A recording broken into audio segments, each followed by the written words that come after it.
ಭಂಡಾರಯ್ಯನಿಗೆ ಲೇಷ ಮಾತ್ರವೂ ಅನುಮಾನ ಉಂಟಾಗಲಿಲ್ಲ. ಆ ರೀತಿ ವರ್ತಿಸಿದ್ದಾನೆ ಗಾಳಿರಾಯ. ಅಂದಾನಪ್ಪನ ಸಂತೋಷಕ್ಕಾಗಿ ಮನೋಹರನನ್ನ ಮನೆಯಿಂದ ಮಾಯ ಮಾಡಬೇಕೆಂದು ಭಂಡಾರಯ್ಯನು ತನ್ನಲ್ಲಿಯೇ ನಿರ್ಣಯ ಮಾಡಿಕೊಂಡ. ಭಂಡಾರಯ್ಯನಿಂದ ಬೀಳ್ಕೊಂಡ ಗಾಳಿರಾಯನು ಟ್ಯಾಕ್ಸಿ ನಿಲ್ದಾಣಕ್ಕೆ ಬಂದು ಟ್ಯಾಕ್ಸಿಯಲ್ಲಿ ಕುಳಿತು ವಾಯುನಗರಕ್ಕೆ ಪ್ರಯಾಣ ಬೆಳೆಸಿದ. ಅಂದಾನಪ್ಪನು ರಕ್ತಕಾರಿ ಇದ್ದಾನೆಂಬ ವಿಷಾದ ವಾರ್ತೆ ಕೇಳಿ ಭಂಡಾರಯ್ಯನು ಸಂತಾಪಗೊಂಡು ಆತನನ್ನು ಕಾಣಲು ಹೊರಟಿದ್ದರೆ ಊಹಾ ಯೋಚನೆಯೆಲ್ಲ ತಿರುಗುಮುರುಗಾಗುತ್ತಿತ್ತು. ಭಂಡಾರಯ್ಯನು ವಾಯುನಗರಕ್ಕೆ ಹೊರಡುವುದಿಲ್ಲವೆಂಬ ನಂಬಿಕೆ ತಾಳಿಯೇ ಗಾಳಿರಾಯನು ಆತನೊಡನೆ ಆ ರೀತಿ ಮಾತನಾಡಿದ. ಇನ್ನು 1 ವಾರ ಕಾಲ ಭಂಡಾರಯ್ಯನು ವಾಯುನಗರಕ್ಕೆ ಬರುವ ಹಾಗಿಲ್ಲ. ಆ 1 ವಾರದಲ್ಲಿಯೇ ಗಾಳಿರಾಯನು ತನ್ನ ಪತ್ತೇದಾರಿಕೆಯನ್ನು ಪೂರೈಸುತ್ತೇನೆಂಬ ಭರವಸೆಯೂ ಆತನಿಗಿದೆ. ವಾಯುನಗರಕ್ಕೆ ಬರುವ ಸಂಭವವಿಲ್ಲವೆಂದು ಭಂಡಾರಯ್ಯನು ವೇಷಧಾರಿ ಪತ್ತೇದಾರನ ಮುಂದೆ ತಿಳಿಸಿರುವನು. ಆತನು ಬಾರದೇ ಇದ್ದರೆ ಗಾಳಿರಾಯನ ಪತ್ತೇದಾರಿಕೆಯು ಸುಗಮವಾಗಿ ಮುಂದುವರಿಯುವುದು. ಮನಸ್ಸು ತಪ್ಪಿ ತಕ್ಷಣ ಹೊರಟು ಅಂದಾನಪ್ಪನನ್ನು ಕಂಡು ಮಾತನಾಡಿದ್ದೇ ಆದರೆ ಭಂಡಾರಯ್ಯನು ಆಶ್ಚರ್ಯಗೊಂಡು ಆ ಮನುಷ್ಯನು ಯಾರಿರಬಹುದೆಂದು ಯೋಚಿಸಬೇಕಾಗುವುದು. ಮುಂದೆ ತನ್ನ ಕಾರ್ಯ ಚಟುವಟಿಕೆಯಲ್ಲಿ ಜಾಗರೂಕನಾಗಿ ಇರುವುದಿಲ್ಲ. ಉಷಾದೇವಿಯನ್ನು ಮಹಾಬಲೆಯನ್ನ ಮನೆಯಿಂದ ಮಾಯ ಮಾಡಿರುವುದೇನೋ ಸರಿ, ಆದರೆ ಆಕೆಯನ್ನು ಸಾಯಿಸಲು ಅವನಿಗೆ ಮನಸ್ಸಿಲ್ಲ. ಅಂದಾನಪ್ಪನು ಮನೋದೌರ್ಬಲ್ಯ ಅಥವಾ ಭೀತಿಯ ಕಂಪನದಿಂದ ರಕ್ತ ಕಾರಿದ್ದಾನೆಂದೇ ಭಾವಿಸಿದ್ದಾನೆ. ಉಷಾದೇವಿಯು ಕಣ್ಮರೆಯಾಗಿರುವುದರಿಂದ ಮಹಾಬಲೆಯನು ಪೊಲೀಸಿನವರ ಬಳಿ ವಿಷಯ ತಿಳಿಸಿರುತ್ತಾನೆ. ಅಂದಾನಪ್ಪನ ಮೇಲೆ ನನಗೆ ಸಂದೇಹವಿದೆ ಎಂದು ಹೇಳದಿರುವುದಿಲ್ಲ. ಹೇಳಿದ ನಂತರ ಇನ್ಸ್ಪೆಕ್ಟರನು ಅಂದಾನಪ್ಪನ ಚಲನವಲನಗಳ ಮೇಲೆ ಗಮನವಿಡಲು ಪೊಲೀಸ್ CIDಗಳನ್ನು ನೇಮಿಸಿರುತ್ತಾನೆ. ಈ ವೇಳೆಯಲ್ಲಿ ವಾಯುನಗರಕ್ಕೆ ಹೋಗಿ ಅಂದಾನಪ್ಪನನ್ನು ಕಾಣುವುದು ನ್ಯಾಯವಾಗಿ ಕಾಣದು. ಅವನನ್ನು ಕಂಡು ಮಾತನಾಡುವಾಗ ಆತನು ಹಿಂದಿನ ವಿಷಯವಾಗಿ ಪ್ರಸ್ತಾಪ ಮಾಡದೇ ಇರುವುದಿಲ್ಲ. ಆ ಸಮಯದಲ್ಲಿ CIDಗಳು ನನ್ನ ಮೇಲೇನಾದರೂ ಸಂದೇಹಗೊಂಡರೆ ನನ್ನನ್ನು ಬಂಧಿಸಿ ವಿಚಾರಣೆಗೊಳಪಡಿಸುವರು. ನಾನು ಅಂದಾನಪ್ಪನು ನನ್ನ ಗೆಳೆಯ ರಕ್ತಕಾರಿ ಆಸ್ಪತ್ರೆಗೆ ಸೇರಿದ ವಿಷಯ ಕೇಳಿ ವಿಚಾರಿಸಿಕೊಂಡು ಹೋಗಲು ಬಂದೆನೆಂದು ಬಚಾಯಿಸಿಕೊಳ್ಳಬಹುದು. ಆದರೆ ನನ್ನ ವೃತ್ತಿ ಇನ್ಸ್ಪೆಕ್ಟರ್ನ ಸಂದೇಹಕ್ಕೆ ಕಾರಣ ಉಂಟು ಮಾಡುವುದು. ನನ್ನನ್ನು ಮತ್ತು ಅಂದಾನಪ್ಪನನ್ನು ಬೇರೆ ಬೇರೆಯಾಗಿ ವಿಚಾರಿಸಿ ಅವನು ಹಾಗೇ ಹೇಳಿದ, ಇವನು ಹೀಗೆ ಹೇಳಿದನೆಂದು ಹೇಳಿ ನಿಜ ಸ್ಥಿತಿ ತಿಳಿದರೆ ಇಬ್ಬರಿಗೂ ತೊಂದರೆ ತಪ್ಪಿದ್ದಲ್ಲ. ಆ ಕಾರಣ ಈ ವೇಳೆಯಲ್ಲಿ ವಾಯುನಗರಕ್ಕೆ ಹೋಗಿ ಅಂದಾನಪ್ಪನನ್ನು ಕಾಣುವುದು ಹಿತವಲ್ಲ. ಕೊಂಚ ಹುಷಾರಾದ ನಂತರ ಆತನು ಬಂದೇ ಬರುವನು. ಆಗ ಏನು ವಿಷಯವಿದ್ದರೂ ಮಾತನಾಡಬಹುದು. ಈ ರೀತಿ ಯೋಚಿಸಿಕೊಂಡ ಭಂಡಾರಯ್ಯನು ವಾಯುನಗರಕ್ಕೆ ಹೋಗಿ ಅಂದಾನಪ್ಪನನ್ನು ಕಾಣಲು ಇಷ್ಟಪಡಲಿಲ್ಲ. ಅಂದಾನಪ್ಪನನ್ನು ಕಾಣಲು ಭಂಡಾರಯ್ಯನು ವಾಯುನಗರಕ್ಕೆ ಬರುವುದು ಎನ್ನುವುದು ಸಹಜ. ಆದರೆ ಭಂಡಾರಯ್ಯನನ್ನು ಕಾಣಲು ಅಂದಾನಪ್ಪನು ಪಂಜಿನಪುರಕ್ಕೆ ಹೊರಟು ಆತನನ್ನು ಕಂಡರೂ ಭಂಡಾರಯ್ಯನು ತನ್ನನ್ನು ಕಾಣಲು ಬಂದವರ್ಯಾರು, ಏಕೆ ಬಂದಿದ್ದಾರೆಂಬ ವಿಷಯವಾಗಿ ಯೋಚಿಸಿ ಸಂದೇಹ ತಾಳುವನು. ಆ ಬಗ್ಗೆ ಅಂದಾನಪ್ಪನ ಬಳಿ ಪ್ರಸ್ತಾಪ ಮಾಡಿ ಮುಂದೆ ಎಚ್ಚರ ವಹಿಸದೇ ಇರುವುದಿಲ್ಲ. ಗಾಳಿರಾಯನ ಪತ್ತೇದಾರಿಕೆ ಪೂರೈಸುವವರೆಗೆ ಅವರು ಒಬ್ಬರನ್ನೊಬ್ಬರು ಸಂಧಿಸಬಾರದು. ಪರಸ್ಪರ ಸಂಧಿಸಿದ್ದೇ ಆದರೆ ಗಾಳಿರಾಯನು ತನ್ನ ಪತ್ತೇದಾರಿಕೆಯನ್ನು ಬೇರೊಂದು ದಾರಿಯಲ್ಲಿ ತಿರುಗಿಸಬೇಕಾಗುವುದು. ತನ್ನ ಪತ್ತೇದಾರಿಕೆ ಮುಗಿಯುವವರೆಗೆ ಅವರು ಭೇಟಿಯಾಗಲಾರರೆಂಬ ನಂಬಿಕೆ ಗಾಳಿರಾಯನ ಮನದಲ್ಲಿ ಇದೆ. ವೇಷಧಾರಿ ಗಾಳಿರಾಯನ ಬಳಿ ಭಂಡಾರಯ್ಯನು ವಚನವಿತ್ತ ಪ್ರಕಾರ ನಡೆಯಿಸಿದ್ದೇ ಆದಲ್ಲಿ 3 ದಿನಗಳಲ್ಲಿಯೇ ಪತ್ತೇದಾರನ ಪತ್ತೇದಾರಿಕೆ ಮುಗಿಯುವುದು. ಅಂದಾನಪ್ಪನ ಚಲನವಲನಗಳನ್ನು ಅರಿಯುವ ನಿಮಿತ್ತ ಉಳ್ಳವನಾಗಿಯೇ ಪತ್ತೇದಾರನು ಟ್ಯಾಕ್ಸಿಯಲ್ಲಿ ಪ್ರಯಾಣ ಹೊರಟಿದ್ದಾನೆ. ಭಂಡಾರಯ್ಯನು ವಾಯುನಗರಕ್ಕೆ ಹೊರಡುವುದಿಲ್ಲವೆಂದು ನಿರ್ಧಾರವಾಗಿದೆ. ಆದರೆ ಅಂದಾನಪ್ಪನು ಪಂಜಿನಪುರಕ್ಕೆ ಹೋಗುವ ಅವಣಿಕೆಯಲ್ಲಿರುವನೇನೋ ಇಲ್ಲವೋ ಎಂಬುದು ತಿಳಿಯದು. ಹಾಗೊಂದು ವೇಳೆ ಆತನು ಹೊರಡುವ ಸೂಚನೆ ಕಂಡುಬಂದರೆ ಯಾವುದಾದರೊಂದು ಯುಕ್ತಿಯಿಂದ ತಡೆದುಹಾಕಲು ವ್ಯವಸ್ಥೆ ಮಾಡುವನು. ವಾಯುನಗರ ತಲುಪಿದ ನಂತರ ಗಾಳಿರಾಯನು ಮೊದಲು ಅಂದಾನಪ್ಪನ ಚಲನವಲನಗಳನ್ನು ಅರಿಯಲು ನಿರತನಾದ. ಗಾಳಿರಾಯನ ಬಂಗಲೆಯಲ್ಲಿ ಪಂಚಾಯಿತಿದಾರರ ಸಮಕ್ಷಮ ಮಂತ್ರವಾದಿ ಗುಡಿಯಪ್ಪನೊಡನೆ ನಡೆಯಿಸಿದ ಮಾತುಕತೆ, ಆಗ ಮಾಡಿದ ಶಪಥ ಮತ್ತು ತನ್ನ ಹಠ ಸಾಧನೆಯ ಕಾರ್ಯಚಟುವಟಿಕೆಯಲ್ಲಿ ವಿಮುಖನಾದ ಉಗ್ರನಾಥನು ರುದ್ರಮೂರ್ತಿಯವರಲ್ಲಿಗೆ ಬರಲು ಹಸನ್ಮುಖದಿಂದ ಆತನಿಗೆ ಸ್ವಾಗತವಿತ್ತ ರುದ್ರಮೂರ್ತಿಯವರು ಕುಳಿತುಕೊಳ್ಳುವಂತೆ ಹೇಳಿ ಆತನ ಕಳಾಹೀನ ಮುಖ ನೋಡಿ ಬಂದ ಕಾರಣ ಗ್ರಹಿಸಿದರೂ ತೋರಿಸಿಕೊಳ್ಳದೆ ಅಂದು ನಡೆದ ಚರ್ಚೆಯ ವ್ಯವಹಾರ ಎಲ್ಲಿಯವರೆಗೆ ಬಂದಿದೆ ಎಂದು ಸ್ವಾಭಾವಿಕವಾಗಿಯೇ ಕೇಳಿದರು. ತಕ್ಷಣ ಉಗ್ರನಾಥನಿಂದ ಉತ್ತರವೀಯಲಾಗದೆ ತಲೆ ತಗ್ಗಿಸಿದ. ಯಾವ ತರಹದ ಸಂಕೋಚವನ್ನೂ ಇಟ್ಟುಕೊಳ್ಳದೆ ನಿರ್ಭಯವಾಗಿ ವಿಷಯ ಹೇಳಿ, ಇಲ್ಲಿ ನನ್ನ ವಿನಃ ಬೇರೆ ಯಾರೂ ಇಲ್ಲ. ಉಗ್ರನಾಥನು ಮಾತನಾಡದಿರಲು ರುದ್ರಮೂರ್ತಿಯವರೇ ಪುನಃ ಆತನಿಗೆ ಧೈರ್ಯ ತುಂಬಿ ಹೇಳಿದರು. ನನಗೆ ಹೇಳಲು ಬಾಯಿ ಬಾರದಂತಾಗಿದೆ, ಸತ್ತ ಧ್ವನಿಯಲ್ಲಿ ಹೇಳಿದ ಉಗ್ರನಾಥ. ಆ ಸಂಕೋಚ ಬಿಟ್ಟು ಹೇಳಿ, ಪರವಾಗಿಲ್ಲ. ಹೇಳುವುದಕ್ಕಾಗಿಯೇ ಬಂದಿರುವಾಗ ನಾಲಿಗೆ ಬಿಗಿ ಹಿಡಿಯುವುದೇಕೆ? ಆದಿಯಿಂದ ಅಂತ್ಯದವರೆವಿಗೆ ನಡೆದ ವಿಚಿತ್ರ ಘಟನೆಗಳನ್ನೆಲ್ಲ ಹೇಳಿದ ಉಗ್ರನಾಥನು ನಿಜವಾಗಿ ನಾನು ತಲೆ ತಗ್ಗಿಸುವಂತಾಯಿತೆಂದು ಹೇಳಿದ. ಪ್ರೇತ, ಪಿಶಾಚ, ಮಾಟ, ಮಂತ್ರಗಳ ಬಗ್ಗೆ ನಿಮಗೀಗ ನಂಬಿಕೆ ಉಂಟಾಯಿತೆ? ರುದ್ರಮೂರ್ತಿಯವರು ಹುಸಿನಕ್ಕೂ ಹೇಳಿದರು. ನಂಬುವಂತೆಯೇ ಆಗಿದೆ. ನನ್ನ ಹೆಂಡತಿ ಮಕ್ಕಳಿಗಾಗಿ ಸೋಲೊಪ್ಪಿಕೊಳ್ಳಬೇಕಾಗಿದೆ. ಕೈ ಹಿಡಿದಳೆದಳಲ್ಲವೇ ಮೈ ಬರುವುದು. ಈಗ ಬಂದುದರಿಂದ ಸರಿ ಹೋಯಿತು. ಇಲ್ಲವಾಗಿದ್ದರೆ ಇನ್ನೂ ಹೆಚ್ಚಿನ ಗಂಡಾಂತರಗಳಿಗೆ ಒಳಗಾಗಿ ತಾಪತ್ರಯ ಪಡುತ್ತಿದ್ದಿರಿ. ಮೂರ್ತಿಯವರೇ, ನನ್ನ ಕೆಲವೊಂದು ಸಂಶಯಗಳನ್ನು ನಿಮ್ಮ ಮುಂದಿರಿಸಿ ಸಂದೇಹ ನಿವಾರಿಸಿಕೊಳ್ಳಬೇಕೆಂಬ ಬಯಕೆ ಉಂಟಾಗಿದೆ. ಕೇಳಬಹುದೇ? ಅನುಮಾನ ಪಡೆದೆ ಕೇಳಿ. ದೆವ್ವಗಳಿರುವುದು ನಿಜವೇ? ಇಲ್ಲವೆಂದವರ್ಯಾರು? ಇನ್ನೂ ನಿಮಗೆ ಅನುಭವವಾಗಿರಬೇಕಾಗಿದೆಯಲ್ಲ. ಈಗಾಗಿರುವುದು ಸಾಲದೆ? ಅದು ದೈವ ಸೃಷ್ಟಿಯೋ ಮಾನವ ಸೃಷ್ಟಿಯೋ? ಹಸು ಸೆಗಣಿ ಹಾಕುವುದು ಸಹಜವಷ್ಟೇ. ಆ ಸೆಗಣಿಯನ್ನು 3 ದಿನಗಳ ಕಾಲ ಅಲ್ಲಿಯೇ ಬಿಟ್ಟಿದ್ದರೆ ಅದು ಕೊಳೆತು ಅದರಿಂದ ಹುಳುಗಳು ಉತ್ಪತ್ತಿಯಾಗುವುದು. ಅದು ದೈವ ಸೃಷ್ಟಿಯೋ ಮಾನವ ಸೃಷ್ಟಿಯೋ? ರುದ್ರಮೂರ್ತಿಯವರ ಮರು ಪ್ರಶ್ನೆಗೆ ಉಗ್ರನಾಥನಿಂದ ತಕ್ಷಣ ಉತ್ತರಿಸಲಾಗಲಿಲ್ಲ. ಕೆಲ ನಿಮಿಷ ತಡೆದು, ದೈವ ಸೃಷ್ಟಿ ಎಂದೇ ಹೇಳಬೇಕಾಗುವುದು. ಮಾನವರು ಬೇಕಾದ ವಸ್ತುಗಳನ್ನು ನಿರ್ಮಾಣ ಮಾಡಿದರೂ ಜೀವ ತುಂಬಲಾಗುವುದಲ್ಲ ಎಂದು ಉತ್ತರಿಸಿದ. ಈಗ ಅರ್ಥವಾಯಿತೇ? ಪಿಶಾಚಿಗಳ ಸೃಷ್ಟಿಯು ಹುಳುಗಳ ರೀತಿ ದೈವ ನಿಯಾಮಕವೆಂದೇ ಭಾವಿಸಿ.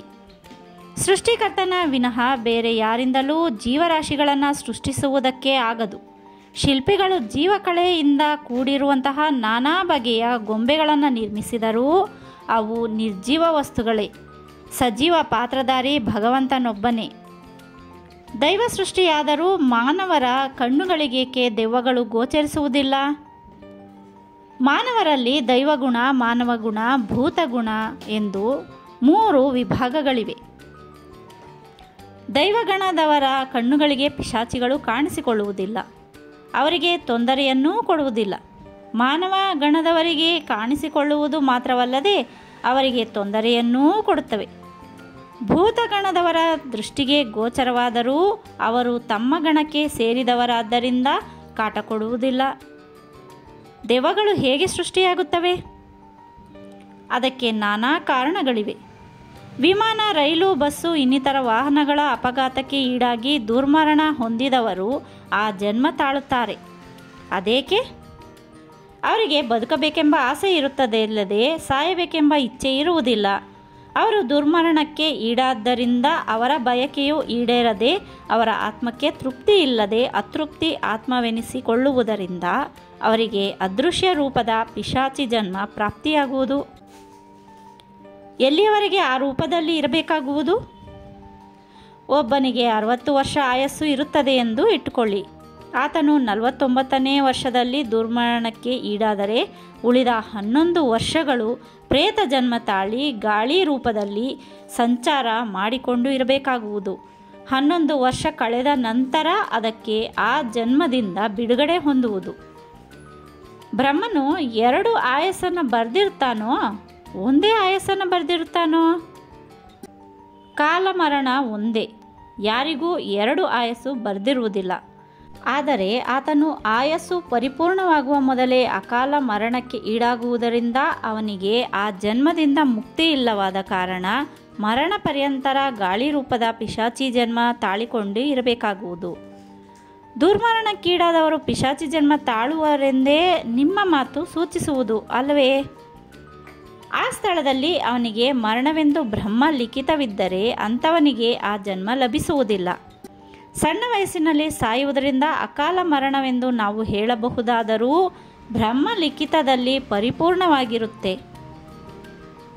ಪಿಶಾಚಿಗಳ ಜನ್ಮ ತಾಳುವುದೇನೋ ಸರಿ, ಅವು ತಮ್ಮ ಪಾಡಿಗೆ ತಾವಿರುವುದು ಬಿಟ್ಟು ಜನಗಳಿಗೆ ತೊಂದರೆ ಕೊಡುವುದೇಕೆ? ಇದಕ್ಕೇನು ಹೇಳುವಿರಿ? ಎಲ್ಲರಿಗೂ ತೊಂದರೆ ಕೊಟ್ಟು ಕಾಡುವುದಿಲ್ಲ. ತಮ್ಮಿಂದ ಸಾಲವಾಗಿ ಹಣ ತೆಗೆದುಕೊಂಡವರು ತೀರಿಸದೇ ಇದ್ದು ಅವನು ಸತ್ತ ನಂತರ ಆತನು ಬದುಕಿದ್ದಾಗಲೇ ಪೂರಾ ಚುಕ್ತ ಮಾಡಿದ್ದೇನೆಂದು ಹೇಳಿದವರ ಬೆನ್ನತ್ತಿ ಕಾಡುತ್ತವೆ. ಸಾಲವಾಗಿ ತೆಗೆದುಕೊಂಡ ಹಣ ತಮ್ಮ ಮನೆಯವರಿಗೆ ತಲುಪಿಸುವವರೆಗೆ ಬಿಡುವುದಿಲ್ಲ, ಅಥವಾ ಅವನ ಸಾವಿನಲ್ಲಿ ಪರ್ಯಾವಸಾನಗೊಳ್ಳುವುದು.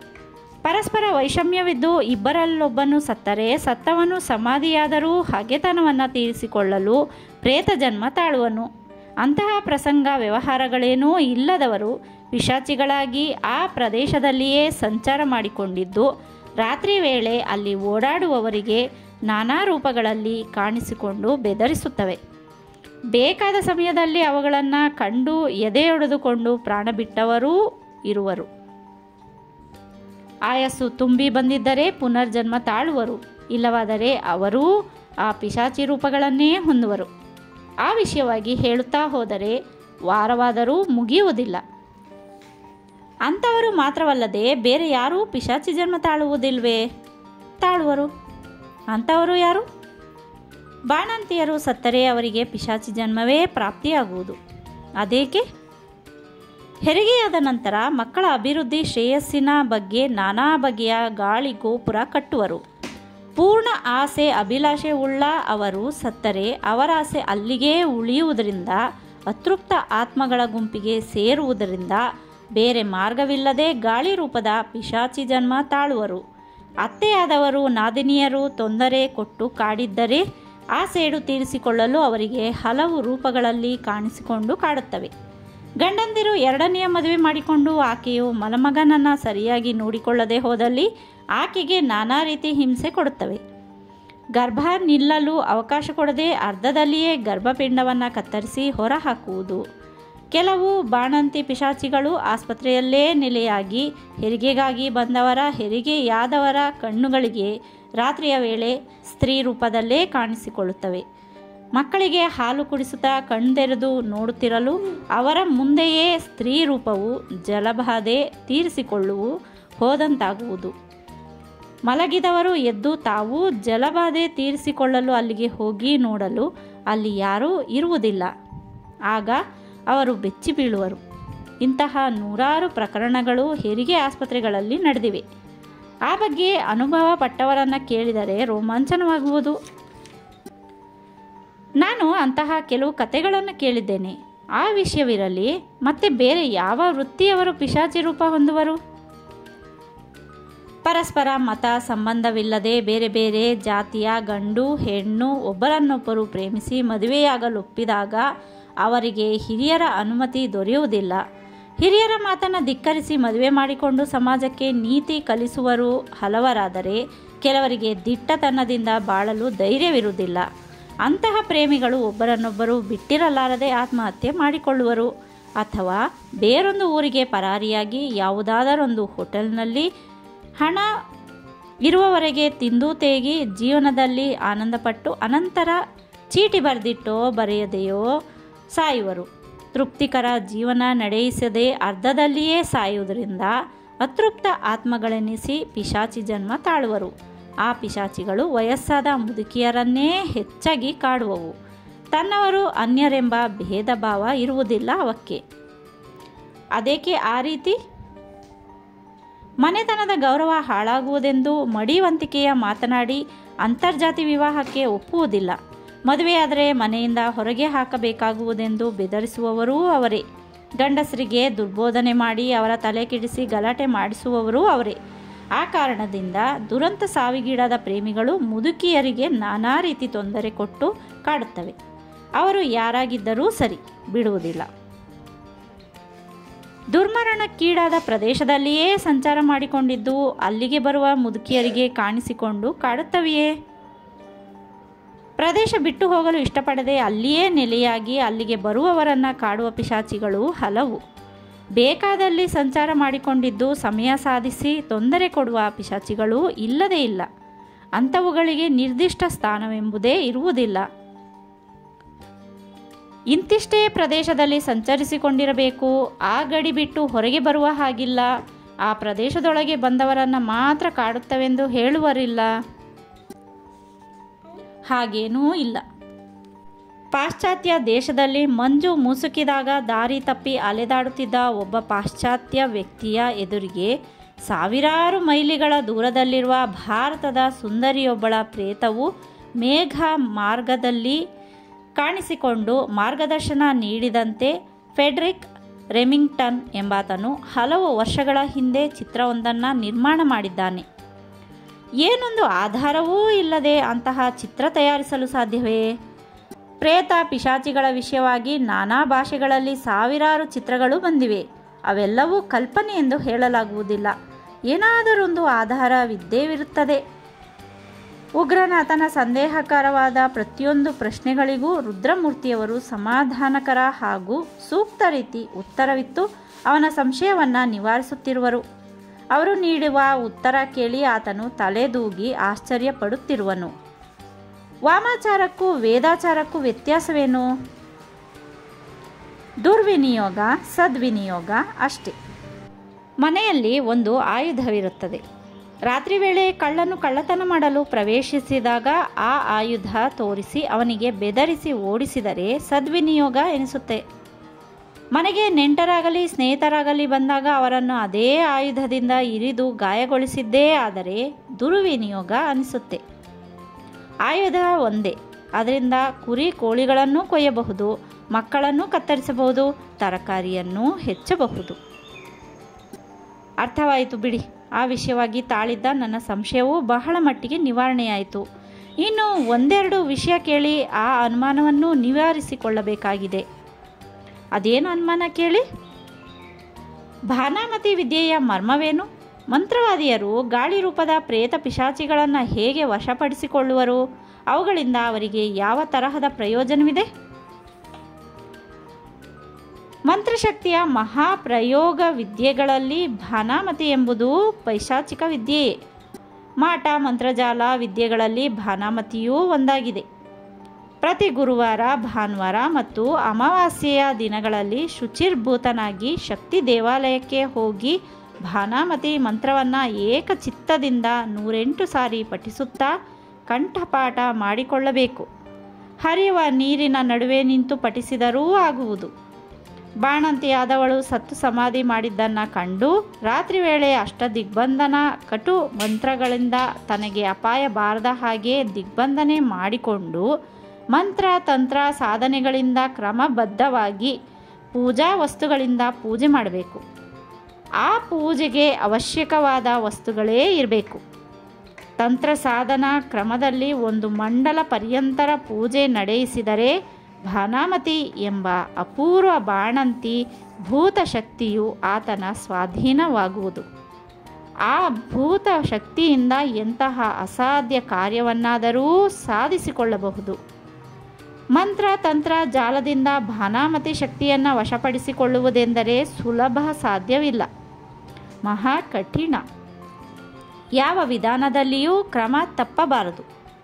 ಇತರ ಭೂತ ಪ್ರೇತ ಕರ್ಣ ಪಿಶಾಚಿಗಳನ್ನು ವಶಪಡಿಸಿಕೊಳ್ಳಲು ಭೂತ ಭವಿಷ್ಯತ್ ವರ್ತಮಾನಗಳ ಕಾಲ ಪರಿಸ್ಥಿತಿಯನ್ನೆಲ್ಲ ಹೇಳುವರು. ಈಚೆಗೆ ಕೆಲವು ಊರುಗಳಲ್ಲಿ ಭಾನಾಮತಿಯ ಹೆಸರಿನಲ್ಲಿ ಮೋಸಗಾರಿಕೆಯ, ಅನ್ಯಾಯ, ಅತ್ಯಾಚಾರಗಳೇ ಮುಂತಾದ ದುಷ್ಕೃತ್ಯಗಳು ನಡೆಯುತ್ತಿವೆ. ನಿಜವಾಗಿ ನನ್ನ ಸಂಶಯ ನಿವಾರಣೆಯಾಯಿತು. ಈ ವಿಷಯದಲ್ಲಿ ನೀವು ಮಹಾ ಮೇಧಾವಿಗಳಾಗಿದ್ದೀರಾ. ನಾಸ್ತಿಕರಾಗಿದ್ದವರು ಆಸ್ತಿಕರಾದ್ರಲ್ಲ, ಅದೇ ನನಗೊಂದು ಸಂತೋಷ. ರುದ್ರಮೂರ್ತಿಯವರು ಹುಸಿ ನಕ್ಕು ಹೇಳಿದರು. ಎಲ್ಲ ನಿಮ್ಮ ಆಶೀರ್ವಾದ ಫಲ.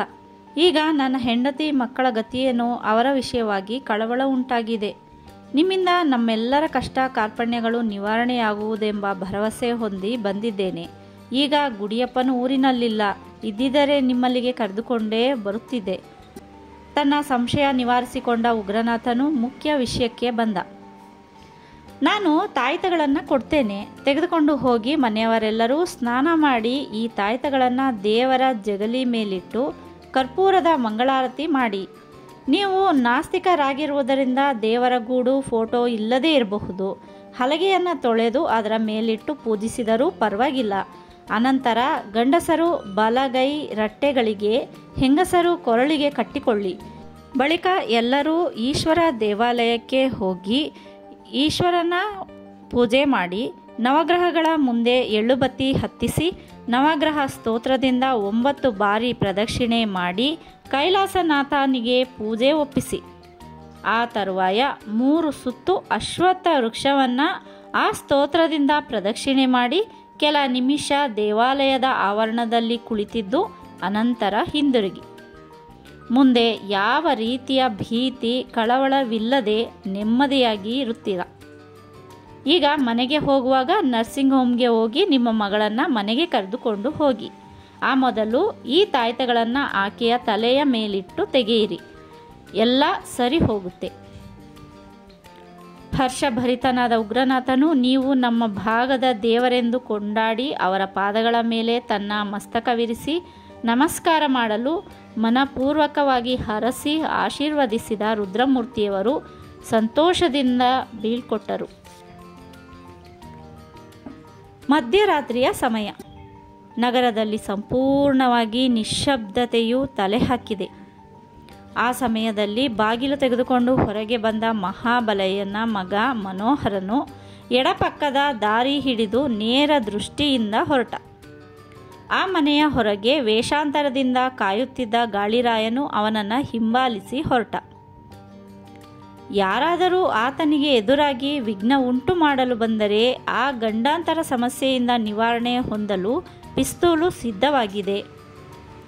ಮಹಾಬಲಯ್ಯನ ಮನೆಯಿಂದ 2.5 ಮೈಲಿಗಳ ದೂರದಲ್ಲಿ ಅಂಬಾಜಿ ಬೀದಿಯಲ್ಲಿರುವ 17ನೇ ನಂಬರ್ ಮನೆಯ ಬಳಿಗೆ ಮನೋಹರನು ಹೋಗುತ್ತಲೇ ಬಾಗಿಲು ತೆರೆಯಿತು. ಮನೋಹರನು ಮನೆಯೊಳಗೆ ಪ್ರವೇಶ ಮಾಡುತ್ತಲೇ ಬಾಗಿಲು ಮುಚ್ಚಿಕೊಂಡಿತು. ಮನೋಹರನನ್ನು ಹಿಂಬಾಲಿಸಿ ಹೊರಟಿದ್ದ ಗಾಳಿರಾಯನು ಭಂಡಾರಯ್ಯನ ಮಂತ್ರಶಕ್ತಿಯ ಮಹಾಪ್ರಯೋಗದ ಶಕ್ತಿಯನ್ನು ಪ್ರತ್ಯಕ್ಷ ನೋಡಿದಂತಾಯಿತು. ಈ ಮನೆಯಲ್ಲಿಯೇ ಉಷಾದೇವಿಯು ಇರುವಳೆಂದು ಊಹಿಸಿದ. ಆದರೂ ಯಾರು ಕಾವಲಾಗಿದ್ದಾರೆಂದು ತಿಳಿಯದು. ಬಾಗಿಲು ಮುಚ್ಚಿದ್ದನ್ನು ನೋಡಿದನಾದರೂ ತೆಗೆದು ಮುಚ್ಚಿದವರ್ಯಾರೂ ಕಾಣಲಿಲ್ಲ. ಭಂಡಾರಯ್ಯನ ಮಂತ್ರಶಕ್ತಿಯಿಂದ ಬಾಗಿಲು ತೆರೆದು ಮುಚ್ಚಿಕೊಂಡಿತೆ, ಅಥವಾ ಮನೋಹರನು ಬರುವುದನ್ನು ಕಂಡು ಮನೆಯೊಳಗೆ ಇದ್ದವನು ಬಾಗಿಲು ತೆಗೆದು ಒಳಗೆ ಬರುತ್ತಲೇ ಬಾಗಿಲು ಮುಚ್ಚಿರಬಹುದೇ ಎಂದು ಯೋಚಿಸಿದನಾದರೂ ಯಾವುದನ್ನು ನಿರ್ಧರಿಸಲಾಗಲಿಲ್ಲ. ಮನೆಯೊಳಗೆ ಗಾಳಿರಾಯನು ಪ್ರವೇಶ ಮಾಡಿದಾಗ ಮಾನವ ಮಾತ್ರದವರಿದ್ದರೆ ಅವನನ್ನು ಬಂಧಿಸಿ ಬಂಧಿತರನ್ನು ಬಿಡುಗಡೆಗೊಳಿಸಬಹುದು. ಅದು ತಪ್ಪಿ ಮಂತ್ರಶಕ್ತಿಯ ಪ್ರಭಾವವಿದ್ದರೆ ಗಾಳಿರಾಯನಿಗೆ ಗಂಡಾಂತರ ತಪ್ಪದು. ಯೋಚನೆಗೊಳಗಾದ ಗಾಳಿರಾಯನು ಮನೋಹರನು ಮಾತ್ರ ವಿದ್ಯೆಯ ಪ್ರಭಾವಕ್ಕೊಳಗಾಗಿ ಇಲ್ಲಿಗೆ ಬಂದಿರಬಹುದಾದರೂ ಈ ಮನೆಯೊಳಗೆ ಆ ಶಕ್ತಿ ಇರಲಾರದು. ಆ ಶಕ್ತಿ ಇದ್ದರೆ ಬಂಧಿತರು ಅನ್ನ ನೀರಿಲ್ಲದೆ ಸಾಯಬೇಕಾಗುವುದು. ಮನೆಯೊಳಗೆ ಭಂಡಾರಯ್ಯನಿಂದ ನೇಮಿತರಾದವರಿದ್ದು ಬಂಧಿತರನ್ನು ನೋಡಿಕೊಳ್ಳಬಹುದು ಎಂಬ ನಿರ್ಧಾರಕ್ಕೆ ಬಂದನಾದರೂ ಆ ವೇಳೆಯಲ್ಲಿ ಮನೆಯೊಳಗೆ ಪ್ರವೇಶಿಸಲು ಮನಸ್ಸು ಬಾರದೆ ಹೋಯಿತು.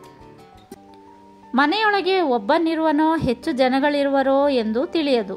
ಬೆಳಗಾಗುವವರೆಗೆ ತಟಸ್ಥನಾಗಿರಲು ಮನ ಒಪ್ಪದು. ಒಳಗಿರುವ ಯಾರೂ ಹೊರಗೆ ಬರುವ ಸಂಭವವಿಲ್ಲ. ಈಗಲೇ ಪೊಲೀಸ್ ಸಹಾಯ ಪಡೆದು ಅಪರಾಧಿಗಳನ್ನು ಬಂಧಿಸಿ ಬಂಧನದಲ್ಲಿರುವವರನ್ನು ಬಿಡುಗಡೆಗೊಳಿಸಬೇಕೆಂದುಕೊಂಡನಾದರೂ ಮಹಾಬಲಯ್ಯನು ತನಗೆ ಆ ಕಾರ್ಯ ಒಪ್ಪಿಸುವಾಗ ಹೇಳಿದ ವಿಷಯ ನೆನಪಿಗೆ ಬಂದು ಸಮಸ್ಯೆಗೀಡಾದ. ಕೆಲ ನಿಮಿಷ ಯೋಚನೆಯಲ್ಲಿ ಮುಳುಗಿದ್ದು ಬೆಳಗಾದ ನಂತರ ಈ ಕಾರ್ಯಕ್ಕೆ ಕೈ ಹಾಕಿದರೆ ವಿಷಯವು ಬಹಿರಂಗವಾಗುವುದು. ಈ ರಾತ್ರಿಯೇ ಈ ಕೆಲಸ ಮಾಡಿ ಮುಗಿಸಿದರೆ ಪ್ರಕರಣವು ಬಯಲಾಗದ ಹಾಗೆ ವ್ಯವಸ್ಥೆ ಮಾಡಬಹುದು ಎಂಬ ನಿರ್ಣಯಕ್ಕೆ ಬಂದ. ಈ ಮನೆಯಲ್ಲಿ ಒಬ್ಬಿಬ್ಬರಿರಬಹುದಲ್ಲದೆ ಹೆಚ್ಚು ಜನರಿರುವುದಿಲ್ಲ. ಆದರೂ ಪೊಲೀಸ್ ಸಹಾಯ ಪಡೆದು ದಸ್ತಗಿರಿ ಮಾಡುವುದು ಉತ್ತಮ.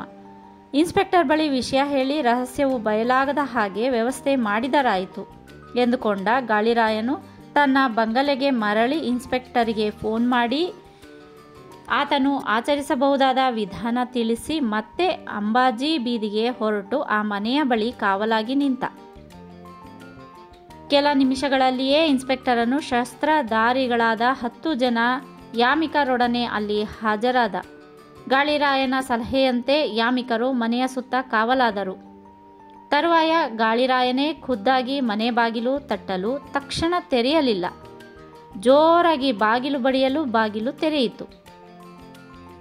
ಆ ಗಳಿಗೆ ಮಾತ್ರದಲ್ಲಿ ಪಿಸ್ತೂಲ್ ಹಿಡಿದುಕೊಂಡು ಇನ್ಸ್ಪೆಕ್ಟರ್ ಸಹಿತ ಒಳಗೆ ಪ್ರವೇಶ ಮಾಡಿದ ಗಾಳಿರಾಯನು ಬಾಗಿಲು ತೆಗೆದು ಎದುರಿಗೇ ನಿಂತಿದ್ದ ಸುಮಾರು 60 ವರ್ಷಗಳನ್ನು ಮೀರಿರುವ ವೃದ್ಧನಿಗೆ ಪಿಸ್ತೂಲು ಭಯ ತೋರಿಸಿ ಅಲ್ಲಿಯೇ ದಸ್ತಗಿರಿ ಮಾಡಿದ. ಇನ್ಸ್ಪೆಕ್ಟರನ್ನು ಕಾನ್ಸ್ಟೇಬಲ್ಗಳಿಬ್ಬರನ್ನ ಕರೆದು ಮನೆಯನ್ನು ಶೋಧನೆ ಮಾಡುವಂತೆ ಹೇಳಲು ಬೇರೆ ಬೇರೆ 2 ರೂಮುಗಳಲ್ಲಿ ಹೆಣ್ಣು ಮತ್ತು ಗಂಡು ಮಲಗಿರುವುದು ಅವರ ಶೋಧನೆಯಲ್ಲಿ ಕಂಡಿತು. ಇಬ್ಬರಿಗೂ ಎಚ್ಚರಿಸಿ ಇನ್ಸ್ಪೆಕ್ಟರ್ನ ಎದುರಿಗೆ ಕರೆದು ತಂದು ನಿಲ್ಲಿಸಿದರು. ಹೆಣ್ಣಿನ ಮುಖ ನೋಡಿದ ಗಾಳಿರಾಯನು ಈಕೆ ಉಷಾದೇವಿ ಎಂಬುದರಲ್ಲಿ ಸಂಶಯವಿಲ್ಲವೆಂದುಕೊಂಡ. ಅವರಿಬ್ಬರೂ ಅವರ ಮುಖಗಳನ್ನು ಪಿಳಿಪಿಳಿ ನೋಡುತ್ತಾ ನಿಂತರಲ್ಲದೆ ಏನೊಂದು ಮಾತೂ ಆಡಲಿಲ್ಲ. ಇವರಿಬ್ಬರ ಬುದ್ಧಿಮಾಂದ್ಯವಾಗಿದೆ ಎಂದುಕೊಂಡ ಗಾಳಿರಾಯನು ಇವರನ್ನು ಸರಿಪಡಿಸಲು ರುದ್ರಮೂರ್ತಿಯವರೇ ಸರಿ ಎಂದುಕೊಂಡು ಮನೆ ಶೋಧನೆ ನಡೆಯಿಸಿ ಅಪರಾಧಿಯನ್ನು ಕರೆದುಕೊಂಡು ಠಾಣೆಗೆ ಹೋಗಬೇಕೆಂದು ಇನ್ಸ್ಪೆಕ್ಟರಿಗೆ ಹೇಳಿ ಅಣ್ಣ ತಂಗಿಯನ್ನು ಕರೆದುಕೊಂಡು ರುದ್ರಮೂರ್ತಿಯವರಲ್ಲಿಗೆ ಹೊರಟ. ಇನ್ಸ್ಪೆಕ್ಟರನ್ನು ಮನೆ ಶೋಧನೆ ನಡೆಸಲು ಅಪಾಯಕರವಾದ ವಸ್ತುವೇನೂ ದೊರೆಯಲಿಲ್ಲ. ಮನೆ ಬಾಗಿಲಿಗೆ ಬೀಗ ಹಾಕಿಸಿ ಈ ಬಂಧಿತನನ್ನು ವಿಚಾರಿಸಿ ವಿಷಯ ತಿಳಿಯಬೇಕೆಂದುಕೊಂಡು ಠಾಣೆಗೆ ಕರೆದುಕೊಂಡು ಹೊರಟ.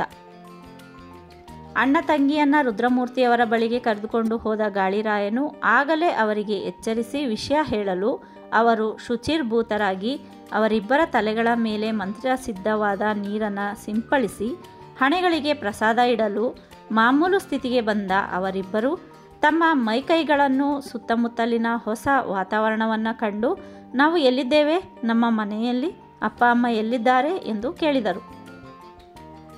ರುದ್ರಮೂರ್ತಿಯವರಿಗೆ ತನ್ನ ಕೃತಜ್ಞತೆ ಸಲ್ಲಿಸಿದ ಗಾಳಿರಾಯನು ಅವರಿಬ್ಬರನ್ನ ಕುರಿತು ನೀವಿಬ್ಬರೂ ನನ್ನ ಜೊತೆ ಬನ್ನಿ, ಬೆಳಗಾದ ನಂತರ ನಿಮ್ಮ ಮನೆಗೆ ಕರೆದೊಯ್ದು ಬಿಡ್ತೇನೆ ಎಂದು ಹೇಳಿ ಅವರನ್ನು ತನ್ನ ಬಂಗಲೆಗೆ ಕರೆದುಕೊಂಡು ಬಂದ.